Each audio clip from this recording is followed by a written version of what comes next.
नमस्कार सभी को। मैं शालिनी केवी टीचर आपका अपने चैनल पर स्वागत करती हूँ। हमारा ये चैनल इतिहास विषय को समर्पित है। हम इस पर इतिहास विषय से संबंधित बहुत सारे क्वेश्चन कवर कर रहे हैं। उसी में हमारी एक सीरीज़ है जो हमारे गुरसिंह जी आगे हिस्ट्री प्रोफेसर, उन्होंने एक प्रैक्टिस सेट निकाला है जिसमें उन्होंने 22, 23, 24 में जितने भी हिस्ट्री के एग्ज़ाम हुए हैं तो उसमें जो क्वेश्चंस हैं वो उन्होंने कवर किए हुए हैं। ठीक है, उसी में चलिए हमारी ये सीरीज़ है जिसमें मैं पहले मॉडर्न इंडिया कवर करा रही हूँ। इसमें 2 वीडियो अपलोड हो चुकी हैं, आप उन्हें देख सकते हैं। थर्ड वीडियो है हमारा, जो टॉपिक है चैप्टर है हमारा आपका 1757 से लेकर के 1857 तक का जो टाइम पीरियड है। तो उसमें हमारी जो ब्रिटिश कंपनी है वो कब, कैसे यूरोपियन कंपनी कैसे भारत में आई, क्या क्या उन्होंने कहाँ कहाँ अपने आप को उन्होंने स्थापित किया, किससे उन्होंने लड़ाई लड़ी, कहाँ वो जीती कहाँ वो हारी, वो सब इन्होंने कवर किया गया है। हमारे क्वेश्चन इसमें हम 15 कवर कर चुके हैं। ये आज क्वेश्चन नंबर आपका 16 यानी 16 है। तो चलिए स्टार्ट करते हैं। रणजीत सिंह संबंधित थे, तो रणजीत सिंह किससे संबंधित थे? रामगढ़िया मिसल से, एलूवालिया मिसल से, निशान वाले मिसल से या फिर सुकरचकिया मिसल से। तो जो रणजीत सिंह थे उनके जब वो थे तो उस टाइम पे 12 उनकी प्रमुख मिसलें थी। तो वो रणजीत सिंह किससे बिलोंग करते थे? सुकरचकिया मिसल से। तो अब देखिएगा ये भी पूछ जाता है कि वो 12 मिसलें कौन कौन सी थी, कौन 4 ऑप्शन दे देंगे आपको, पूछ लेंगे इनमें से कौन सी एक नहीं है। भंगी, रामगढ़िया, एलूवालिया, निशान वालिया, सुकरचकिया, नकई, उल्लेवालिया, कन्हैया, सिंहपुरिया, करोड़सिया, शहीद और फुलकिया। ठीक है, सभी मिसलों का सामूहिक दल खालसा कहलाता था। अगला क्वेश्चन, किसकी अंतिम रिपोर्ट के आधार पर अवध का विलय ब्रिटिश भारतीय साम्राज्य में किया गया था? तो देखिएगा ब्रिटिश जो भारतीय साम्राज्य थे तो उसमें जो विलय हुआ था, देखिए कभी किसी आधार पर वो विलय कर लेते थे राज्य का, कभी किसी आधार पर। ठीक है, कभी झूठे एलिगेशंस लगा देते थे। तो उसमें जो आपका अवध था उसे ये कहा गया था कि यहाँ पर शासन अच्छा नहीं चल रहा है। ठीक है, तो कुशासन का आधार बनाकर उसको अपने साम्राज्य में इन्होंने मिलाया था। और उस किसकी रिपोर्ट पे उन्होंने ये सब बोला था? तो जेम्स आउटरम है, उन्होंने अवध से संबंधित एक रिपोर्ट जारी करी थी। उस टाइम हमारे गवर्नर जनरल कौन थे? वो थे डलहौजी। देखिएगा, जेम्स आउटरम अवध का ब्रिटिश रेजिडेंट था। उन्होंने रिपोर्ट में कहा कि अवध का प्रशासन बहुत ही भ्रष्ट है और लोगों की स्थिति बहुत ही चिंताजनक है। यह रिपोर्ट ही अवध के विलय का आधार बनी। 7 फरवरी 1856 को लॉर्ड डलहौजी ने कथित आंतरिक कुशासन के कारण वाजिद अली शाह को पद से हटा दिया और डलहौजी के व्यक्तिगत सिद्धांत के अनुरूप था, जिसमें कुशासन होने पर भी ब्रिटिश राज्य पर अधिकार कर लेते थे। और फरवरी 1856 में अवध को साम्राज्य में विलय कर लिया गया। मोस्ट इंपोर्टेंट क्वेश्चन है। अगला क्वेश्चन है, निम्नलिखित में से द्वितीय अंगल मैसूर युद्ध में कौन सी लड़ाई नहीं लड़ी गई? तो आपके 4 अंगल मैसूर युद्ध होते हैं, पहला, दूसरा, तीसरा, चौथा। इन्होंने पूछा यहाँ पर द्वितीय अंगल मैसूर युद्ध के बारे में कि देखिएगा जब ये युद्ध हुए हैं तो इसमें छोटे टाइम पीरियड में बहुत सारी लड़ाइयाँ हो जाती थी। तो इन्होंने पूछा है कि कौन सी लड़ाई नहीं लड़ी गई? पार्टिनोवा, शालिंगपुर, पोयलूर या फिर मालवल्ली। देखिएगा, मालवल्ली इन्होंने टीपू सुल्तान के साथ में लड़ी होती है और पार्टिनोवा, शालिंगपुर, पोयलूर की लड़ाई आपकी द्वितीय अंगल मैसूर युद्ध के टाइम पे ही होती है। किससे? हैदर अली से, जिसमें किसी में हैदर अली जीत जाता है, कहीं पे वो हार जाता है। इसमें सबसे पहले जो आपकी लड़ाई होती है वो होती है आपकी पोयलूर की लड़ाई, जो आपकी 1780 में होती है। इसमें हैदर अली जीत जाता है और अंग्रेज हार जाते हैं। उसके बाद होती है आपकी इसी टाइम पे पोर्टनोवा की लड़ाई 17 जून 1781 को। उस टाइम क्या होता है, अंग्रेजों की साइड से आयरकोट होता है जो जीत जाता है और हैदर अली इसमें हार जाते हैं। फिर चौड़ीगढ़ का युद्ध होता है 1781 में, उसमें फिर से आयरकोट जीत जाता है और हैदर अली हार जाते हैं। ठीक है, और मालवल्ली का किसके टाइम होता है? ये होता है आपका चतुर्थ अंगल मैसूर युद्ध के टाइम, यानी कि टीपू सुल्तान के टाइम में। अगला क्वेश्चन है, निम्नलिखित यूरोपीय व्यापारिक कंपनियों के भारत आगमन में सही कालक्रम चुनिए। तो ये जो यूरोपीय व्यापारिक कंपनी है वो कैसे आती हैं? तो सबसे पहले हमारे यहाँ कौन आते हैं? पुर्तगाली, उसके बाद कौन आते हैं? डच, उसके बाद आते हैं अंग्रेज और उसके बाद आते हैं फ्रांसीसी। अगला क्वेश्चन है, निम्नलिखित में से कौन सी डच बस्ती नहीं थी? डच यानी कि माहे, बालासोर, चिंसुरा या फिर नेगापट्टनम। तो देखिए, माहे जो थी वो पांडिचेरियों की बस्ती थी, वो डचों की नहीं थी। जो बालासोर है, चिंसुरा है, नेगापट्टनम है, ये डच बस्ती थी।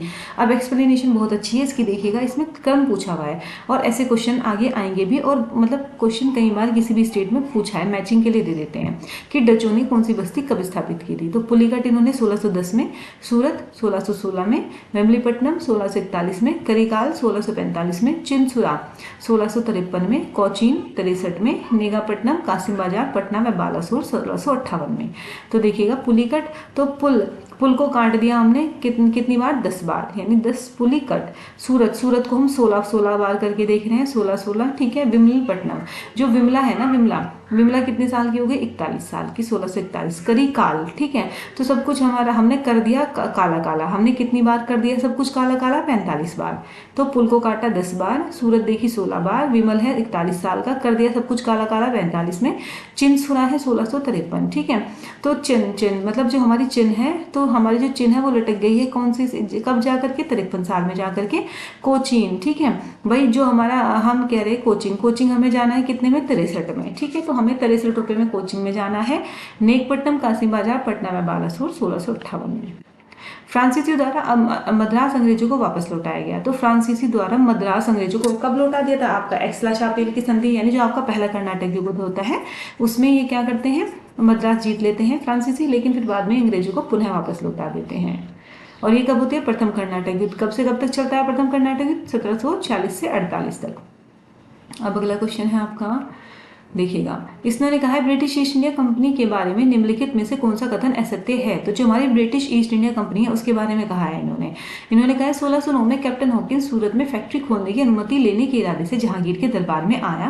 मतलब जहांगीर के दरबार में कैप्टन हॉकिंस आते हैं 1609 में, और इससे आते हैं कि हमें अपनी बिजनेस करने की परमिशन मिल जाएगी।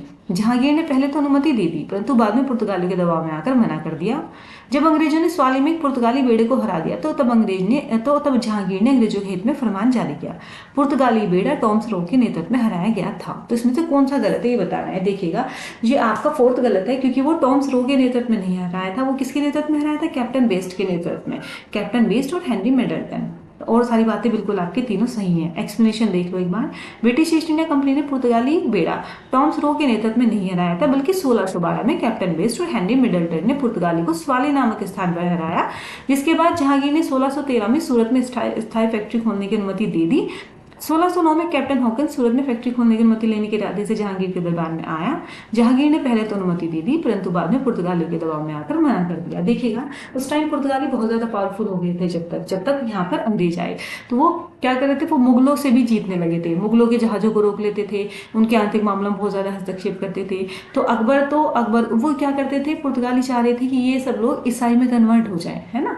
तो अब क्या हो गया था कि स्टार्टिंग में तो धीरे धीरे इनके साथ संबंध अच्छे थे, लेकिन अकबर और फिर जहांगीर इन सब के टाइम आते आते थोड़ा पुर्तगाली पावरफुल हो गए और हमारे यहाँ के मुगल साम्राज्य थोड़ा वीक होता चला गया।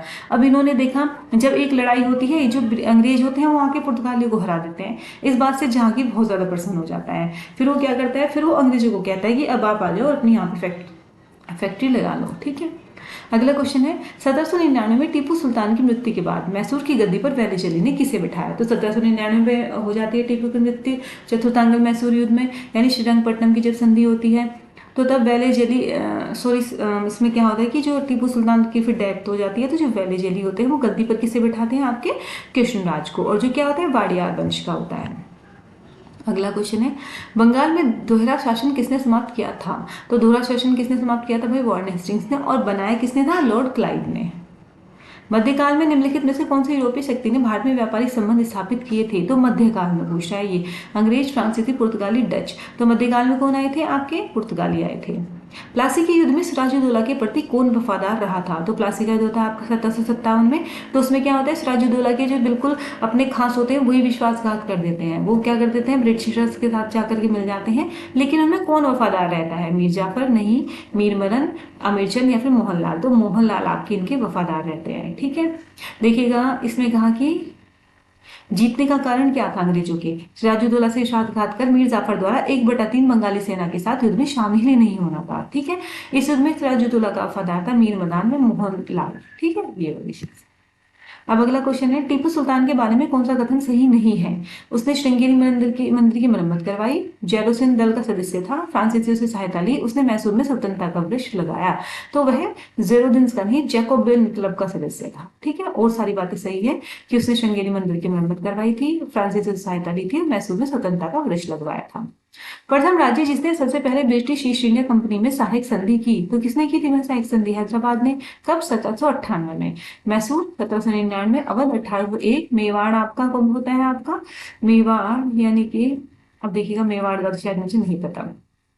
चलिए अगला, उस विकल्प को चुनिए जिसमें अधोलिखित राज्यों में ब्रिटिश साम्राज्य में विलय का सही क्रम था। तो देखो भाई आपका, अच्छा, पंजाब, सिंध, बर्मा, जिसमें ब्रिटिश साम्राज्य में विलय का सही क्रम क्या था? अच्छा, पहले पंजाब सिंध बर्मा, या फिर Sindh Burma Punjab, Sindh Punjab Burma, Burma Punjab Sindh. ठीक है, तो भाई देखिएगा इसमें आपका पंजाब तो कब होता है आपका 1849 में, है ना, और सिंध कब होता है 1842 में, और बर्मा शायद 1885 में। ठीक है, ये बात सही है आपकी। देखिए 1842 में आपका होता है सिंध, और पंजाब 1849 में, और बर्मा का विलय 1885 में।